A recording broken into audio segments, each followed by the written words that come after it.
சஷ்டி கவசத்துல ஒரு வரி வருது, ஒரு நாள் 36 கொண்டு. அதாவது கந்த சஷ்டி கவசத்தை ஒரு நாளைக்கு 36 முறை படிக்கணுமா. படிச்சா 7 மணி நேரம் ஆகும். நான் படிச்சிருக்கேன். ஆனா கலியுகத்துல கந்த சஷ்டி கவசத்தை ஒரு நாளைக்கு 36 முறை படிக்கிறதுக்கு நேரம் இருக்காதுன்னு தான் அதுலயே சூட்சுமமாக ரகசியமாக ஒரு விஷயம் சொல்லப்பட்டிருக்கு. முருகனுடைய அருளால் நான் தெரிஞ்சுக்கிட்டேன். அதை நான் உங்களுக்கு சொல்றேன். ரவண பவச ரரரரரரரா ரிவண பவச ரிரிரிரிரிரி, இதுக்கெல்லாம் என்ன அர்த்தம் நான் தேடி தேடி தேடி முருகன் அருளால் தெரிஞ்சுக்கிட்டேன். சரவண பவ முருகனுக்கான மந்திரம். இதை 6 முறை சொல்லணும். இப்ப சாவ தூக்கி பின்னாடி போட்டீங்கன்னா ரவண பவச, அத 6 முறை சொல்லணும். இப்ப ராவ தூக்கி பின்னாடி போட்டா வனப வசர, வாவ தூக்கி பின்னாடி போட்டா நபவ சரவ, இப்ப நாவ தூக்கி பின்னாடி போட்டா பவ சரவண, பாவ தூக்கி பின்னாடி போட்டா வசர வனப.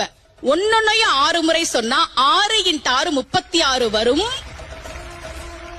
இப்படி சொன்னால் 5 நிமிஷத்துல சொல்லிடலாம். கந்த சஷ்டி கவசத்தை 36 முறை சொன்ன பலன் கிடைக்கும்.